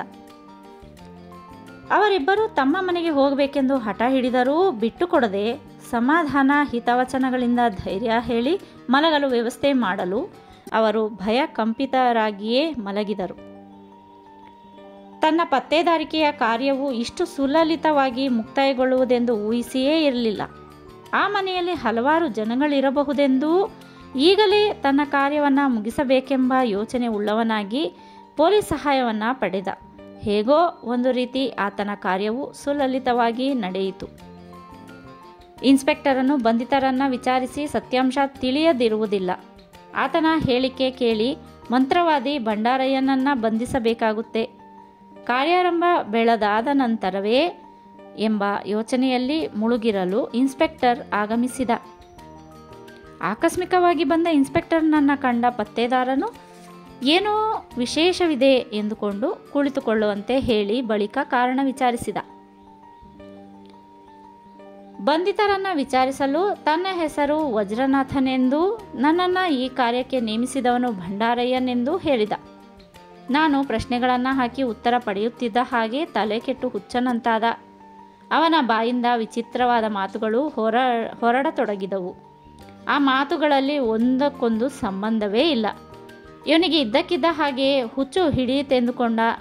ಸೆರೆಮನೆಗೆ ತಳ್ಳಿ ಎಚ್ಚರಿಕೆಯಿಂದ ನೋಡಿಕೊಂಡು ಇರುವಂತೆ ಹೇಳಿ ನಿಮ್ಮಲ್ಲಿಗೆ ಹೊರಟು ಬಂದೆ. ಇನ್ಸ್ಪೆಕ್ಟರನು ತನ್ನ ಕಾರ್ಯ ವ್ಯವಹಾರ ತಿಳಿಸಿ ನಿಮ್ಮ ಕಾರ್ಯ ಏನಾಯಿತೆಂದು ಕೇಳಿದ. ಗಾಳಿರಾಯನು ರುದ್ರಮೂರ್ತಿಯವರಲ್ಲಿಗೆ ಹೋದಾಗ ನಡೆದ ಪ್ರವರ ಅನಂತರ ತಾನೇನು ಮಾಡಿದೆನೆಂದು ಹೇಳಿದ. ಅವರಿಬ್ಬರು ಯಾರು? ಭಂಡಾರಯ್ಯನಿಗೂ ಅವರಿಗೂ ಏನು ಸಂಬಂಧ? ವಜ್ರನಾಥನನ್ನು ಅಲ್ಲಿ ಕಾವಲಿಗೆ ನೇಮಿಸಿದ್ದೇಕೆ? ನನಗೆ ಯಾವುದೂ ಸರಿಯಾಗಿ ಅರ್ಥವಾಗದಂತಿದೆ. ನೀವು ಖಾಸಗಿಯಾಗಿ ಮಹತ್ವಪೂರ್ಣ ಪತ್ತೇದಾರಿಕೆಯನ್ನು ಒಪ್ಪಿಕೊಂಡ ಹಾಗೆ ತೋರುತ್ತೆ. ವಿಷಯವೇನೆಂದು ವಿವರವಾಗಿ ಹೇಳಿ. ಮಹಾಬಲಯನ್ನು ತನ್ನಲ್ಲಿಗೆ ಬಂದು ಮಗಳು ಕಣ್ಮರೆಯಾದ ವಿಷಯ ಹೇಳಿ ಪತ್ತೇದಾರಿಕೆಯ ಕಾರ್ಯ ಒಪ್ಪಿಸಲಾಗಿತ್ತು. ಆವರೆವಿಗೆ ತಾನು ನಡೆಯಿಸಿದ ಪತ್ತೇದಾರಿಕೆಯ ಕಾರ್ಯ ಚಟುವಟಿಕೆಯನ್ನೆಲ್ಲ ವಿವರವಾಗಿ ಹೇಳಿದ ಗಾಳಿರಾಯನು ದುರ್ಗಾಪ್ರಸಾದನು ಮಾಡಿಯಿಂದ ಕೆಳಗಿಳಿದು ಬಂದಾಗ ಅವನಿಗೆ ಗಡ್ಡ ಮೀಸೆ ಏನೂ ಇರಲಿಲ್ಲ. ಆಗ ನನಗೆ ಮಹದಾಶ್ಚರ್ಯವಾಯಿತು. ಗಡ್ಡ ಮೀಸೆ ಕೃತಕವೆಂದು ನನಗೂ ಸಹ ತಿಳಿಯದೆ ಹೋಗಿತ್ತು. ಇವನೇಕೆ ಗಡ್ಡ ಮೀಸೆ ಇಟ್ಕೊಂಡಿದ್ದ? ಯಾರನ್ನು ವಂಚಿಸಲು ಕೃತಕ ಗಡ್ಡ ಮೀಸೆ ಧರಿಸುವನು? ತೋಟದಿಂದ ಇಲ್ಲಿಗೆ ಬರುವಾಗ ಗಡ್ಡ ಮೀಸೆ ಇಟ್ಟುಕೊಂಡು ಬರಬಹುದು. ಇಲ್ಲಿಂದ ಹೊರಡುವಾಗ ಜೇಬಿನಲ್ಲಿಟ್ಟುಕೊಳ್ಳಬಹುದು. ಇವನನ್ನು ಕಾಣಲು ಯಾರಾದರೂ ತೋಟಕ್ಕೆ ಹೋದಾಗ ಈ ವೇಷ ನೋಡಿ ಗುರುತಿಸಲಾಗದೆ ಹೋಗಬಹುದು. ಅಲ್ಲಿಗೆ ನನ್ನನ್ನು ಹುಡುಕಿಕೊಂಡು ಬಂದಾಗ ನನ್ನ ಗುರುತು ಸಿಗಬಾರದೆಂದು ಈ ವೇಷ ತಾಳಿರಬಹುದು. ಇದರಲ್ಲೇನೋ ರಹಸ್ಯವಿದೆ. ಈ ಮರ್ಮ ತಿಳಿಯದೆ ಬಿಡಬಾರದೆಂದುಕೊಂಡು ಹಿಂಬಾಲಿಸಿ ಹೊರಟೆ. ಆತನು ಬಸ್ ನಿಲ್ದಾಣಕ್ಕೆ ಹೊರಟು ಪಂಜಿನಪುರಕ್ಕೆ ಹೊರಡುವ ಬಸ್ಸಿನಲ್ಲಿ ಕುಳಿತು ಆ ಊರಿಗೆ ಟಿಕೆಟ್ ಪಡೆದ. ನನಗೆ ಆಶ್ಚರ್ಯವಾಯಿತು. ಇವನು ಯಾವುದೋ ಕಾರ್ಯ ನಿಮಿತ್ತ ಪಂಜಿನಪುರಕ್ಕೆ ಹೊರಟಿರಬಹುದು. ಯಾರನ್ನು ಕಾಣುವನೋ, ಏನು ಕಾರ್ಯ ನಡೆಸುವನೆಂದು ನೋಡಿ ತಿಳಿಯದೇ ಇರಬಾರದೆಂದುಕೊಂಡೆ. ಪಂಜಿನಪುರ ತಲುಪಿದ ನಂತರ ಕೋಟೆ ಬೀದಿಯಲ್ಲಿರುವ ತನ್ನ ಮನೆಗೆ ಹೋದ. ಆ ಮನೆ ನೋಡಿ ನನಗುಂಟಾದ ಆಶ್ಚರ್ಯಕ್ಕೆ ಮೇರೆಯೇ ಇಲ್ಲವಾಯಿತು. ಮಹಾಬಲಯ್ಯನ ಮೂಲಕ ಆ ಮನೆ ವಿಳಾಸ ಕೇಳಿ ತಿಳಿದಿದ್ದುದರಿಂದ ಇವನು ಭಂಡಾರಯ್ಯನೇ ಆಗಿದ್ದಾನೆಂಬುದರಲ್ಲಿ ಸಂದೇಹವಿಲ್ಲ ಎಂದುಕೊಂಡೆ. ಇಲ್ಲಿರುವಾಗ ಭಂಡಾರಯ್ಯ, ಭೀಮಸಾಗರದಲ್ಲಿ ಇರುವಾಗ ದುರ್ಗಾಪ್ರಸಾದ. ಅಂದಾನಪ್ಪನಿಗೆ ಭಂಡಾರಯ್ಯ, ಮಹಾಬಲಯ್ಯನಿಗೆ ದುರ್ಗಾಪ್ರಸಾದ. ಅಂದಾನಪ್ಪನ ನೋಟಕ್ಕೆ ಗಡ್ಡ ಮೀಸೆ ಇಲ್ಲ, ಮಹಾಬಲಯ್ಯನ ದೃಷ್ಟಿಗೆ ಗಡ್ಡ ಮೀಸೆ. ಮನುಷ್ಯ ಒಬ್ಬನೇ. 2 ಹೆಸರುಗಳಲ್ಲಿ ಇಬ್ಬರನ್ನ ವಂಚಿಸಿ ಹಣ ಕಸಿಯುತ್ತಿದ್ದಾನೆ. ಮಹಾಬಲಯ್ಯನು ನಾಗೇಂದ್ರಪ್ಪನೊಡನೆ ಈತನನ್ನು ಕಾಣಲು ಬಂದಾಗ ದುರ್ಗಾಪ್ರಸಾದನಲ್ಲಿಗೆ ಹೋಗುವಂತೆ ಪ್ರೇರೇಪಣೆ ನೀಡಿದವನು ಭಂಡಾರಯ್ಯನಿಂದ ನೇಮಿತನಾದವನೇ ಎಂದು ದೃಢಪಡಿಸಿಕೊಂಡೆ. ಅವರಿಬ್ಬರ ಮನೆಗಳಲ್ಲಿ ಸಾವು ಸಂಭವಿಸಿದ ನಂತರ ಭಂಡಾರಯ್ಯನಾಗಿ ಅಂದಾನಪ್ಪನಿಗೆ, ದುರ್ಗಾಪ್ರಸಾದನಾಗಿ ಮಹಾಬಲಯ್ಯನಿಗೆ ಅಭಯವಿತ್ತಿರಬಹುದು. ಆ ಕಾರಣ ಉಷಾದೇವಿಯನ್ನು ಸಾಯಿಸದೆ ಬಿಟ್ಟಿದ್ದಾನೆಂದುಕೊಂಡೆ. ತಾನು ಕೊಟ್ಟ ವಚನವೂ ಉಳಿಯಬೇಕು, ಹಣವನ್ನು ವಸೂಲು ಮಾಡಬೇಕೆಂಬ ಯುಕ್ತಿ ಹೂಡಿದ್ದಾನೆ. ಇವನ ಚಾತುರ್ಯಕ್ಕೆ ತಲೆದೂಗಿದೆ. ಮಹಾಬಲಯ್ಯನು ನನ್ನನ್ನು ಕಾಣಲು ಆಗಾಗ್ಗೆ ಬರಬಹುದಾದ್ದರಿಂದ ಆತನು ಬಂದು ಸಿಗದೆ ಹೋದರೆ ಅನುಮಾನಕ್ಕೆ ಕಾರಣವಾಗುವುದೆಂದುಕೊಂಡು ಮಂಗಳವಾರ ಮಾತ್ರ ಬಂದು ಕಾಣುವಂತೆ ತಿಳಿಸಿದ್ದಾನೆ. ತೋಟವೂ ಇಲ್ಲ, ಯಾವುದೂ ಇಲ್ಲ. ಉಳಿದ 6 ದಿನಗಳು ಪಂಜಿನಪುರದಲ್ಲಿದ್ದು ಮಂಗಳವಾರ ಮಾತ್ರ ಮಹಾಬಲಯ್ಯನಿಗಾಗಿ ಭೀಮಸಾಗರಕ್ಕೆ ಹೋಗಿ ಅಲ್ಲಿ 1 ದಿನ ಇದ್ದು ರಾತ್ರಿ ಅಲ್ಲಿಂದ ಪಂಜಿನಪುರಕ್ಕೆ ಮರಳುತ್ತಿದ್ದನು. ಅಂದಾನಪ್ಪನು ದುರ್ಗಾಪ್ರಸಾದನನ್ನು, ಮಹಾಬಲಯ್ಯನು ಭಂಡಾರನನ್ನು ನೋಡದೇ ಇರುವುದರಿಂದ ಇಬ್ಬರಿಗೂ ಬುದ್ಧಿವಂತಿಕೆಯಿಂದ ವಂಚಿಸಿ ಹಣ ಕಸಿದಿದ್ದಾನೆ. ಬೇರೆ ಬೇರೆ ಮಂತ್ರವಾದಿಗಳಾಗಿದ್ದರೆ ಹೆಚ್ಚಿನ ಅನಾಹುತಗಳಿಗೆ ಅವಕಾಶವಾಗುತ್ತಿತ್ತು. ಒಬ್ಬನೇ ಆಗಿದ್ದು ಇಬ್ಬರಿಗೂ ಧೈರ್ಯ ಹೇಳಿರುವುದರಿಂದ ದುರಂತ ಘಟನೆಗಳಿಗೆ ಅವಕಾಶವಾಗಿಲ್ಲ. ನಾಗೇಂದ್ರಪ್ಪನು ಮಹಾಬಲಯ್ಯನಿಗೆ ಬೆಂಬಲವಾಗಿರುವುದರಿಂದ ಆತನ ಮನೆಯಲ್ಲಿ ವಿಲಕ್ಷಣ ಆಟ ತೋರಿಸಿ 1 ಸಾವಿಗೂ ಕಾರಣನಾಗಿ ಆತನಿಂದಲೂ ಹಣ ಕಸಿದಿದ್ದಾನೆ. ಮಹಾ ಚಾತುರ್ಯವುಳ್ಳ ಮಂತ್ರವಾದಿ ಎಂದರೆ ಇವನೇ ಸರಿ. ಉಷಾದೇವಿಯನ್ನು ಮನೆಯಿಂದ ಮಾಯ ಮಾಡಿದವನು ಈತನೇ. ಆಕೆ ಎಲ್ಲಿದ್ದಾಳೆಂದು ಈತನಿಗೆ ತಿಳಿದಿದೆ. ಆ ರಹಸ್ಯ ತಿಳಿಯಬೇಕಾದರೆ ಈತನಿಂದಲೇ ಸಾಧ್ಯ ಎಂದುಕೊಂಡೆ. ಈ ಆಲೋಚನೆಗಳೆಲ್ಲ ನಿಮಿಷ ಮಾತ್ರದಲ್ಲಿ ನನ್ನ ಮೆದುಳಿಗೆ ಹೊಳೆಯಿತು. ದುರ್ಗಾಪ್ರಸಾದನಾಗಿ ನನ್ನನ್ನು ನೋಡಿರುವುದರಿಂದ ಈ ವೇಷದಲ್ಲಿ ಹೋದರೆ ಗುರುತಿಸಬಹುದು ಎಂದುಕೊಂಡು ಮಾರನೇ ದಿನ ಬೇರೊಂದು ವೇಷ ತಾಳಿ ಅಂದಾನಪ್ಪನ ಪರವಾಗಿ ಹೋದ ಹಾಗೆ ನಟಿಸಿ ಆತನ ಸಂದೇಹಕ್ಕೆ ಆಸ್ಪದ ಬಾರದ ಹಾಗೆ ಮಾತನಾಡಿದೆ. ಆಗ ಅಣು ಮಾತ್ರವೂ ಸಂಶಯ ತಾಳಲಿಲ್ಲ. ಆಗ ಏನು ಮಾತುಕತೆ ನಡೆಸುವನೆಂಬ ನಂಬಿಕೆ ತಾಳಿ ಈ ನಗರಕ್ಕೆ ಮರಳಿ ವೇಷಾಂತರದಿಂದ ಮಹಾಬಲಯ್ಯನ ಬಳಿ ಓಡಾಡಿಕೊಂಡಿದ್ದೆ. 2 ಗಂಟೆ ಮೊದಲು ಮನೋಹರನು ಮನೆ ಬಾಗಿಲು ತೆಗೆದುಕೊಂಡು ಹೊರಗೆ ಬಂದ. ನನ್ನ ಉಪಾಯ ಕೈಗೂಡಿತು ಎಂದುಕೊಂಡು ಹಿಂಬಾಲಿಸಿದೆ. ಆಮೇಲೆ ಏನು ನಡೆಯಿತೆಂದು ನಿಮಗೆ ತಿಳಿದೇ ಇದೆ. ಇನ್ಸ್ಪೆಕ್ಟರ್ನ ಏನೊಂದು ಪ್ರಶ್ನೆಗೂ ಅವಕಾಶವೀಯದ ಗಾಲಿರಾಯನು ತನ್ನ ಪತ್ತೇದಾರಿಕೆಯ ಚಟುವಟಿಕೆಯನ್ನು ಒಂದೇ ಸಮನಾಗಿ ಹೇಳಿ ಮುಗಿಸಿದ. ಗಾಳಿರಾಯನ ಪತ್ತೇದಾರಿಕೆಯ ಮಹಾ ಸಾಹಸ ಯುಕ್ತಿ ಚತುರತೆಯ ವಿವರಣೆ ಕೇಳಿ ಇನ್ಸ್ಪೆಕ್ಟರ್ನು ಆಶ್ಚರ್ಯದಿಂದ ತಲೆದೂಗಿ ಹೊಗಳಿದ. 3 ಮನೆಯವರ ಸಾವು ನೋವುಗಳಿಗೆ ಕಾರಣನಾದ ಭಂಡಾರಯ್ಯನಿಗೆ ತಕ್ಕ ಶಾಸ್ತಿ ಮಾಡದೆ ಬಿಡಬಾರದು ಎಂದು ಇಬ್ಬರೂ ಮಾತಾಡಿಕೊಂಡರು. ಆತನನ್ನು ಬಂಧಿಸಿ ಯಾವ ರೀತಿಯಿಂದಲೂ ತಪ್ಪಿಸಿಕೊಳ್ಳದ ಹಾಗೆ ತಪ್ಪು ಹೊರಿಸಿ ವಿಚಾರಣೆಗೆ ಒಳಪಡಿಸಿದರೆ ಜೈಲು ಶಿಕ್ಷೆಯಾಗುವುದರಲ್ಲಿ ಸಂದೇಹವಿಲ್ಲವೆಂದು ಇನ್ಸ್ಪೆಕ್ಟರನ್ನು ಹೇಳಲು ಗಾಳಿರಾಯನು ಸಂತೋಷದಿಂದ ಸಮ್ಮತಿಸಿದ. ಮಾತಿನ ನಡುವೆ ಉಗ್ರನಾಥನ ಪ್ರಸ್ತಾಪ ಬರಲು ಆತನ ಪರಿಣಾಮ ಏನಾಗಿದೆ ಎಂದು ತಿಳಿಯದ ಕಾರಣ ಆತನನ್ನು ಕಂಡು ಮಾತನಾಡಬೇಕೆಂದುಕೊಂಡರು. ನಾಳೆಯೇ ಪಂಜಿನಪುರಕ್ಕೆ ಹೋಗಿ ಅಲ್ಲಿ ಪೊಲೀಸ್ ಸಹಾಯದಿಂದ ಭಂಡಾರಯ್ಯನನ್ನು ಬಂಧಿಸಿ ಅವನ ಮನೆಯಲ್ಲಿರುವ ಮಂತ್ರ ಸಹಿತವಾದ ವಸ್ತುಗಳನ್ನು ಹಾಳು ಮಾಡಿ ಮುಂದಿನ ಕ್ರಮ ಜರುಗಿಸುವೆನೆಂದ ಇನ್ಸ್ಪೆಕ್ಟರನು ಪತ್ತೇದಾರನಿಂದ ಬೀಳ್ಕೊಂಡು ಹಿಂದಿರುಗಿದ. ಆಗ ಬೆಳಗಿನ ಜಾವ 3 ಗಂಟೆಯ ಸಮಯ. ನಿದ್ದೆ ಮಾಡದ ಗಾಳಿರಾಯನು ಕಾದಂಬರಿಯೊಂದನ್ನು ಓದುತ್ತಾ ಕುಳಿತ. ಬೆಳಗಾದ ನಂತರ ಇನ್ಸ್ಪೆಕ್ಟರನ್ನು ತನಗೆ ಬೇಕಾದ ಅನುಕೂಲ ಮಾಡಿಕೊಂಡು ಪಂಜಿನಪುರಕ್ಕೆ ಪ್ರಯಾಣ ಬೆಳೆಸಿದ. 7 ಗಂಟೆಯ ನಂತರ ಗಾಳಿರಾಯನಲ್ಲಿಗೆ ಬಂದ ಮಹಾಬಲಯ್ಯನು ಗಾಳಿರಾಯನೊಡನೆ ನೀವು ನನ್ನ ಮಗಳಿದ್ದಾಳೆಂದು ಪತ್ತೆ ಮಾಡಿ ಹಿಡಿಯುವುದರೊಳಗೆ ನನ್ನ ಮಗನು ಮಾಯವಾಗಿದ್ದಾನೆಂದು ದುಃಖ ತುಂಬಿದ ಧ್ವನಿಯಲ್ಲಿ ಹೇಳಿದ. ಅವರಿಬ್ಬರು ಜೀವಸಹಿತ ಹಿಂದಿರುಗಿ ಬರುವರೋ ಇಲ್ಲವೋ ಎಂಬ ಸಂದೇಹವೂ ಹಿಡಿದಿದೆ. ಗಾಳಿರಾಯನು ಖ್ಯಾತ ಪತ್ತೇದಾರನೆಂದು ಈತನಿಗೆ ಈ ಕಾರ್ಯ ಒಪ್ಪಿಸಿಯೂ ಸಾರ್ಥಕವಾಗಲಿಲ್ಲವೇ ಎಂದು ತಾತನ ಮೇಲೆ ಬೇಸರಗೊಂಡಿದ್ದಾನಲ್ಲದೆ ಸಿಟ್ಟೂ ತಲೆ ಹಾಕಿದೆ. ನನ್ನ ಮೇಲೆ ತುಂಬ ಬೇಸರಗೊಂಡಿದ್ದೀರೆಂದು ನಿಮ್ಮ ಮಾತಿನ ಧಾಟಿಯಿಂದಲೇ ಗೊತ್ತಾಗುತ್ತದೆ. ನೀವು ಬೇಸರ ಹಾಗೂ ಸಿಟ್ಟಾದ ಮಾತ್ರಕ್ಕೆ ನಿಮ್ಮ ಹಾಗೆ ನಾನು ಜಿಗುಪ್ಸೆ ಪಟ್ಟುಕೊಳ್ಳಲಾರೆ. ನಿಮಗೀಗ ಮುಖ್ಯವಾದ ವಿಷಯಗಳನ್ನು ಹೇಳಬೇಕಾಗಿದೆ. ನಾನೇ ನಿಮ್ಮಲ್ಲಿಗೆ ಬರಬೇಕೆಂದಿದ್ದೆ, ಅಷ್ಟರಲ್ಲಿ ನೀವೇ ಬಂದ್ರಿ ಎಂದ. ನೀವು ಹೇಳುವ ಮುಖ್ಯ ವಿಷಯಗಳಿರಲಿ. ನನ್ನ ಮಗಳೆಲ್ಲಿದ್ದಾಳೆಂದು ಪತ್ತೆ ಮಾಡಿ ಹಿಡಿದ್ರಾ? ನನಗೀಗ ಆ ಸಂಗತಿ ತಿಳಿಯಬೇಕು. ಸಿಟ್ಟು ಬೇಸರ ಬೆರೆತ ಧ್ವನಿಯಲ್ಲಿ ಹೇಳಿದ ಮಹಾಬಲಯ್ಯ. ನಿಮಗೀಗ ನಾನೇನು ಹೇಳಿದರೂ ನಿಮ್ಮ ತಲೆಗೆ ಅಂಟುವುದಿಲ್ಲ. ಮುಖ್ಯವಾಗಿ ಮಕ್ಕಳು ಬೇಕಾಗಿದ್ದಾರಲ್ವೇ? ಹೌದು. ಗಾಳಿರಾಯನು ಸೇವಕನಿಗೆ ಹೇಳಲು ಆತನು ಮಾಡಿಯ ಮೇಲಿದ್ದ ಅಣ್ಣ ತಂಗಿಯರನ್ನು ಕೆಳಗೆ ಕರೆದುಕೊಂಡು ಬಂದ. ಮಕ್ಕಳ ಮುಖಗಳನ್ನು ನೋಡಿದ ಮಹಾಬಲಯ್ಯನ ಆನಂದ ಮೇರೆ ಮೀರಿತು. ತಂದೆಯ ಮುಖ ಕಂಡ ಮಕ್ಕಳು ಆತನಲ್ಲಿಗೆ ಬರಲು ಆತನು ಇಬ್ಬರನ್ನೂ ಆಲಂಗಿಸಿಕೊಂಡು ಮುದ್ದಾಡಿ ತನ್ನ ಸಂತೋಷ ತೋರಿಸಿಕೊಂಡ. ಪತ್ತೇದಾರರೇ, ಇವರು ಎಲ್ಲಿದ್ದರು? ಅಪಹರಿಸಿದವರು ಯಾರು? ಹೇಗೆ ಪತ್ತೆ ಮಾಡಿ ಹಿಡಿದಿರಿ? ಉಕ್ಕಿ ಬಂದ ಸಂತೋಷ ತಡೆಯದ ಮಹಾಬಲಯ್ಯನು ಪತ್ತೇದಾರನಿಗೆ ಕೇಳಿದ. ಆ ವಿಷಯವಾಗಿ ಈಗ ನಾನೇನೂ ಹೇಳಲಾರೆ. ಈಗ ಮಕ್ಕಳೊಡನೆ ಹಿಂದಿರುಗಿ ನಾನು ಹೇಳಿ ಕಳುಹಿಸಿದಾಗ ಬನ್ನಿ. ಶಾಂತನಾಗಿಯೇ ಹೇಳಿದ ಗಾಳಿರಾಯ. ಪ್ರತಿಯಾಡದ ಮಹಾಬಲಯ್ಯನು ಗಾಳಿರಾಯನಿಗೆ ವಂದನೆ ಸಲ್ಲಿಸಿ ಮಕ್ಕಳೊಡನೆ ಹಿಂದಿರುಗಿದ. ಮಾರ್ಗದಲ್ಲಿ ಮಕ್ಕಳೊಡನೆ ಇಷ್ಟು ದಿನಗಳು ಎಲ್ಲಿದ್ದೆ ಎಂದು ಕೇಳಲು ಆಕೆಯಿಂದ ಸಮಾಧಾನಕರ ಉತ್ತರ ದೊರೆಯಲಿಲ್ಲ. ಮನೆಗೆ ಬರುತ್ತಲೇ ಅವರಿಬ್ಬರ ಮುಖಗಳನ್ನು ನೋಡಿ ಎಲ್ಲರೂ ಆನಂದದಿಂದ ತೊಳಲಾಡಿದರು. ಅಂದಾನಪ್ಪನು ಸಾಯದೆ ತಮಗೆ ತೊಂದರೆ ತಪ್ಪದು ಎಂದುಕೊಂಡ ಮಹಾಬಲಯ್ಯನು ತನ್ನ ಮನದಲ್ಲಿ ಅವನ ನಾಶಕ್ಕಾಗಿ ಎಷ್ಟು ಸಾವಿರ ರೂಪಾಯಿಗಳು ಖರ್ಚಾದರೂ ಚಿಂತೆಯಿಲ್ಲ, ದುರ್ಗಾಪ್ರಸಾದನನ್ನು ಇಲ್ಲಿಗೆ ಕರೆದುಕೊಂಡು ಬಂದು ಅಂದಾನಪ್ಪನ ಹೆಸರಿನಲ್ಲಿ ಪೂಜೆ ಮಾಡಿಸಿ ಸಾಯಿಸದೆ ಬಿಡಬಾರದು ಎಂದುಕೊಂಡು ಸಂಕಲ್ಪ ಮಾಡಿಕೊಂಡ. ಹೆಂಡತಿ ಮಕ್ಕಳೊಡನೆ ಏನೊಂದು ವಿಷಯವನ್ನೂ ಹೇಳದೆ ಮಕ್ಕಳ ಬಗ್ಗೆ ಎಚ್ಚರಿಕೆಯಿಂದ ಇರುವಂತೆ ಮಡದಿಗೆ ಎಚ್ಚರಿಸಿದ.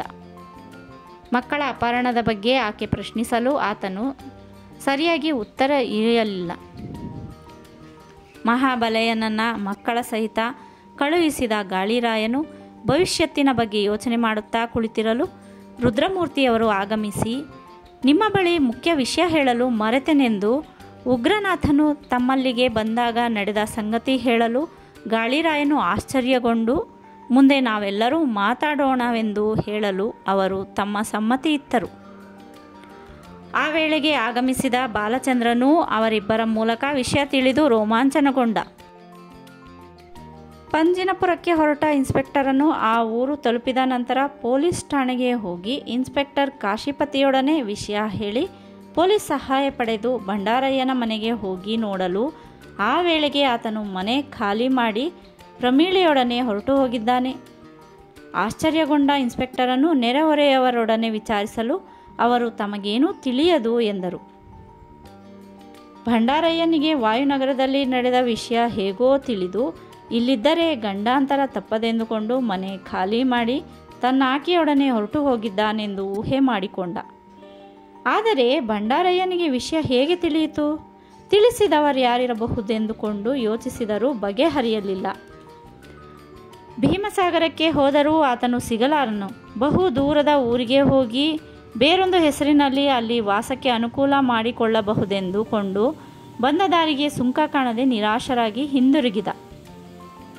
ವಾಯುನಗರಕ್ಕೆ ಮರಳಿ ಗಾಳಿರಾಯನನ್ನು ಕಂಡು ವಿಷಯ ಹೇಳಿ ತನ್ನ ಅಭಿಪ್ರಾಯ ತಿಳಿಸಲು, ನಿಮ್ಮ ಊಹೆಯಂತೆಯೇ ನಡೆದಿರಬಹುದೆಂದು ಪತ್ತೇದಾರನು ಆತನಿಗಾಗಿ ಚಿಂತೆ ಪಡುವ ಅಗತ್ಯವಿಲ್ಲವೆಂದು ತಿಳಿಸಿ, ರುದ್ರಮೂರ್ತಿಯವರಲ್ಲಿಗೆ ಉಗ್ರನಾಥನು ಹೋಗಿದ್ದ ವಿಷಯ ಹೇಳಲು, ಬೆರಗಾದ ಇನ್ಸ್ಪೆಕ್ಟರನು ಉಗ್ರನಾಥನಿಗೆ ಸರಿಯಾದ ಶಾಸ್ತಿಯಾಯಿತೆಂದು ಆತನಿಗೂ ಒಂದು ವಿಧದಲ್ಲಿ ಸಂತೋಷವೇ ಆಯಿತು.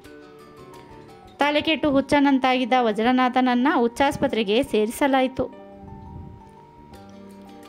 ಉಗ್ರನಾಥನ ವಿಷಯವಾಗಿ ಅಂದು ಗಾಳಿರಾಯನ ಬಂಗಲೆಯಲ್ಲಿ ಸೇರಿದ್ದವರೆಲ್ಲರೂ ಇಂದು ಪುನಃ ಸೇರಿದ್ದಾರೆ. ಆದರೆ ಈ ದಿನ ಗಾಳಿರಾಯನ ಅಪೇಕ್ಷೆಯಂತೆ ಮಹಾಬಲೆಯನು ನಾಗೇಂದ್ರಪ್ಪನೊಡನೆ ಹಾಜರಾಗಿದ್ದರೆ ಇನ್ಸ್ಪೆಕ್ಟರನ ಸಲಹೆಯಂತೆ ಅಂದಾನಪ್ಪನು ಬಂದಿರುವನು. ಎದುರು ಬದುರಾಗಿ ಕುಳಿತಿರುವ ಅವರಿಬ್ಬರ ಹೃದಯಗಳಲ್ಲಿ ದ್ವೇಷದ ಕಿಚ್ಚು ಉರಿಯುತ್ತಲೇ ಇದೆ. ತಮ್ಮಿಬ್ಬರನ್ನು ಅಲ್ಲಿಗೆ ಕರೆಯಿಸಿದ ಕಾರಣ ಅವರಿಗೆ ತಿಳಿಯದು.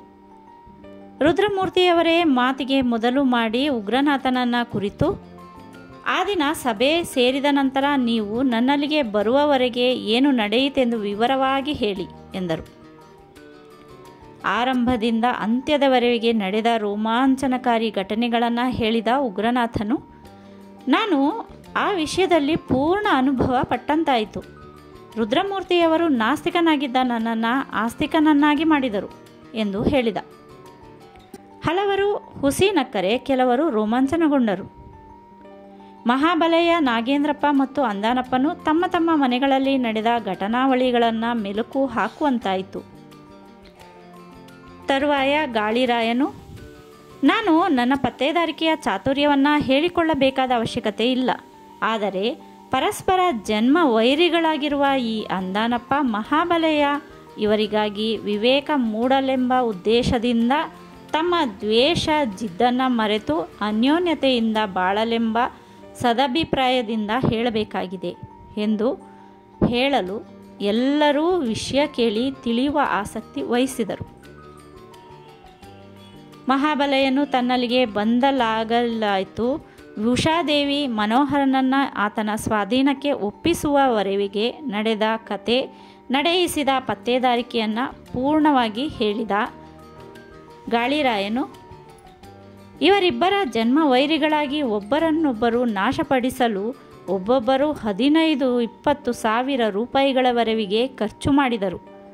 ಹಣವೆಲ್ಲ ನೀರಿನಲ್ಲಿ ಹೋಮ ಮಾಡಿದಂತಾಯ್ತಲ್ಲದೆ ಇಬ್ಬರಲ್ಲಿ ಯಾರಿಗೇ ಆಗಲಿ ಪ್ರಯೋಜನವಾಗಲಿಲ್ಲ. ಇವರಿಬ್ಬರ ವೈಷಮ್ಯದ ಪರಿಣಾಮವಾಗಿ ಇಬ್ಬರಿಗೂ ವಂಚಿಸಿ ಹಣ ಗಳಿಸಿದವನು 2 ಹೆಸರಿನ ಒಂದೇ ವ್ಯಕ್ತಿಯಾದ ಭಂಡಾರಯ್ಯ. ಇಬ್ಬರ ಜಗಳ 3ನೆಯವನಿಗೆ ಲಾಭ. ಮಹಾಬಲೆಯನಿಗೆ ಪ್ರೋತ್ಸಾಹ ನೀಡಿದ ನಾಗೇಂದ್ರಪ್ಪನವರೂ ಕಷ್ಟ ನಷ್ಟಗಳನ್ನು ಅನುಭವಿಸಬೇಕಾಯಿತು. 3 ಮನೆಗಳಲ್ಲಿ 3 ಸಾವುಗಳಾದವು. ಆದರೂ ವಿವೇಕಕ್ಕೆ ಮಣಿಯದೆ ದ್ವೇಷದ ಕಿಚ್ಚಿನಲ್ಲೇ ಬೇಯುತ್ತಿರುವರು. ಆದ್ದರಿಂದ ಯಾರಿಗೆ ನಷ್ಟ ಯಾರಿಗೆ ಲಾಭವೆಂದು ಇವರೇ ಅರ್ಥ ಮಾಡಿಕೊಳ್ಳಲಿ. ಭಂಡಾರಯ್ಯನಾಗಿ ಅಂದಾನಪ್ಪನವರಿಂದ, ದುರ್ಗಾಪ್ರಸಾದನಾಗಿ ಮಹಾಬಲೆಯ ನಾಗೇಂದ್ರಪ್ಪನವರಿಂದ ಸಾಕಷ್ಟು ಹಣ ಕಸಿದು ಇದೀಗ ಕಣ್ಮರೆಯಾಗಿ ಹೊರಟು ಹೋಗಿದ್ದಾನೆ. ಆತನ ಮಾಯಾಜಾಲ ಮಂತ್ರವಿದ್ಯೆಗೆ ಮರುಳಾಗಿ ಹಣವನ್ನು ಹುಣಸೆ ಬೀಜದಂತೆ ಖರ್ಚು ಮಾಡಿದರು. ಯಾರಿಗಾಗಿ? ಒಬ್ಬರನ್ನೊಬ್ಬರ ನಾಶಕ್ಕಾಗಿ. ಈವರೆವಿಗೆ ನಡೆದ ಘಟನಾವಳಿಗಳ ಪರಿಣಾಮವನ್ನು ನೆನೆದು ವಿವೇಕಕ್ಕೆ ಮಣಿದು ಮಾಡಿರುವ ಅನ್ಯಾಯ ಅಕೃತ್ಯಗಳಿಗೆ ಪಶ್ಚಾತ್ತಾಪಗೊಂಡು ಪರಸ್ಪರ ಹೊಂದಿಕೊಂಡು ಹೋಗಲೆಂದು ನಾನು ಒತ್ತಾಯವಾಗಿ ಹೇಳ್ತೇನೆ. ಜಿದ್ದಿನಿಂದ ಯಾರಿಗೂ ಕ್ಷೇಮವಿಲ್ಲ. ಇವರಿಬ್ಬರೂ ವಿವೇಕಶಾಲಿಗಳಾದ್ದರಿಂದ ನಾನು ಹೆಚ್ಚು ಹೇಳಲಾರೆ. ಕುದುರೆಗೆ ಸನ್ನೆಯು ಸೂಕ್ಷ್ಮವಾದರೆ ಕತ್ತೆಗೆ ಚಾಟಿಯ ಪೆಟ್ಟಾಗಿರುತ್ತೆ ಎಂದು ಅವರಿಬ್ಬರ ಮನಸ್ಸಿನ ಮೇಲೆ ಪರಿಣಾಮಕಾರಿಯಾಗಿ ಹೇಳಿದ. ಪತ್ತೇದಾರನ ಚಾತುರ್ಯ ಮಾತಿನ ಮೋಡಿಗೆ ಎಲ್ಲರೂ ಬೆರಗಾದರು. ಅಂದಾನಪ್ಪ ಮಹಾಬಲೆಯನ ಹೃದಯಗಳು ಸಂಪೂರ್ಣವಾಗಿ ಪರಿವರ್ತನೆಗೊಂಡಿತಲ್ಲದೆ ತಮಗೆ ವಂಚಿಸಿ ಹಣ ಸೆಳೆದ ಭಂಡಾರಯ್ಯನ ಮೇಲೆ ಮಹಾ ಕ್ರೋಧ ತಾಳಿದರು. ಇನ್ಸ್ಪೆಕ್ಟರ್ ಅವರಿಬ್ಬರನ್ನ ಕುರಿತು, ಪತ್ತೇದಾರರ ಮಾತಿಗೆ ನೀವೇನು ಹೇಳ್ತೀರಿ? ಹಿಂದಿನಂತೆ ಜಿದ್ದು ಸಾಧಿಸಿಕೊಂಡು ಹೋಗುವಿರೋ, ಅದು ತಪ್ಪಿ ಈವರೆವಿಗೆ ನಡೆದುದನ್ನು ಮರೆತು ಅನ್ಯೋನ್ಯತೆಯಿಂದ ಹೋಗಬೇಕೆಂಬ ಇಷ್ಟವಿದೆಯೋ ಎಂದು ಕೇಳಿದ. ದ್ವೇಷ ಮನಸ್ತಾಪವನ್ನು ಮರೆತು ಆತ್ಮೀಯರಾಗಿ ಮುಂದುವರಿಯುತ್ತೇವೆಂದು ಇಬ್ಬರೂ ವಚನ ಇತ್ತರು. ಮಂತ್ರವಾದಿಯು ಅವರಿಬ್ಬರ ವಿಷಯವಾಗಿ ನಡೆಯಿಸಿದ ಕುತಂತ್ರವು ಅವರು ಒಂದಾಗುವಂತೆ ಮಾಡಿದೆ. ಮೇಲಾಗಿ ಗಾಳಿರಾಯನು ಅವರ ಹೃದಯ ಪರಿವರ್ತನೆಗೊಳ್ಳುವಂತೆ ಮಾತನಾಡಿದ್ದಾನೆ. ಅವರಿಬ್ಬರೂ ನೀಡಿದ ಹೇಳಿಕೆ ಕೇಳಿ ಎಲ್ಲರಿಗೂ ಸಂತೋಷವಾಯಿತು. ರುದ್ರಮೂರ್ತಿಯವರ ಸಲಹೆಯಂತೆ ಪರಸ್ಪರ ಹಸ್ತಲಾಘವವಿತ್ತು ಒಬ್ಬರನ್ನೊಬ್ಬರು ಆಲಂಗಿಸಿಕೊಂಡು, ನಮ್ಮಿಬ್ಬರ ಪ್ರೀತಿ ವಿಶ್ವಾಸವು ನಮ್ಮಲ್ಲಿಗೆ ಮುಗಿಯದೆ ನಮ್ಮ ಮಕ್ಕಳಲ್ಲಿಯೂ ಬೆಳೆದು ನಿರಂತರವಾಗಿ ಸಾಗಲೆಂದರು. ನಾಗೇಂದ್ರಪ್ಪನೂ ಅವರಲ್ಲಿ ಬೆರೆತು ಹೋದ. ಈಗ ನೀವಿಬ್ಬರೂ ಸೇರಿ ನಮ್ಮೆಲ್ಲರ ಬಾಯಿಗಳನ್ನು ಸಿಹಿ ಮಾಡಿಸಬೇಕು. ಆವರೆವಿಗೆ ಮಾತನಾಡದೇ ಇದ್ದ ಬಾಲಚಂದ್ರನು ನಸು ನಗುತ್ತಾ ಹೇಳಿದ. ಬಾಲಚಂದ್ರನ ಮಾತಿಗೆ ಉಳಿದವರು ಬೆಂಬಲವಿತ್ತರು. ಅಂದಾನಪ್ಪ ಮಹಾಬಲಯ್ಯ ಇಬ್ಬರೂ ಸಂತೋಷದಿಂದ ಒಪ್ಪಿ ಹೋಟೆಲಿಂದ ಸಿಹಿ ಖಾರ ತಿಂಡಿಯನ್ನು, ಅದರ ಮೇಲೆ ಬಾದಾಮಿ ಹಾಲು ಸಹ ತರಿಸಿದರು. ರುದ್ರಮೂರ್ತಿಯವರ ಸಲಹೆಯಂತೆ ಅಂದಾನಪ್ಪ ಮಹಾಬಲಯ್ಯ ಇಬ್ಬರೂ ಒಬ್ಬರನ್ನೊಬ್ಬರು ಬಾಯಿಗೆ ಸಿಹಿ ತಿಂಡಿಯನ್ನು ಹಾಕಿ ತಮ್ಮ ಸ್ನೇಹ ಬಾಂಧವ್ಯವು ಇದೇ ರೀತಿ ಚಿರಕಾಲವೂ ಸಿಹಿಯಾಗಿ ಇರಲಿ ಎಂದು ಹೇಳಿಕೊಂಡರು. ಅಲ್ಲಿಗೆ ಆ ಪ್ರಸ್ತಾಪ ಮರೆತು ಎಲ್ಲರೂ ವಿನೋದವಾಗಿ ಮಾತನಾಡುತ್ತಾ ಒಬ್ಬರನ್ನೊಬ್ಬರು ಹಾಸ್ಯ ಮಾಡುತ್ತಾ ಸಿಹಿ ಖಾರ ತಿಂಡಿ ತಿಂದು ಬಾದಾಮಿ ಹಾಲು ಕುಡಿದರು. ಅನಂತರ ತಾಂಬೂಲ ಹಾಕಿಕೊಂಡು 30 ನಿಮಿಷಗಳ ಕಾಲ ಮಾತನಾಡುತ್ತಾ ಕುಳಿತಿದ್ದು ಪತ್ತೇದಾರನಿಗೆ ವಂದನೆ ಸಲ್ಲಿಸಿ ಅವನಿಂದ ಬೀಳ್ಕೊಂಡರು. ಮಡದಿಯೊಡನೆ ಮಾಯವಾದಿ ಭಂಡಾರಯ್ಯನು ಎಲ್ಲಿರುವನೆಂದು ತಿಳಿಯದು.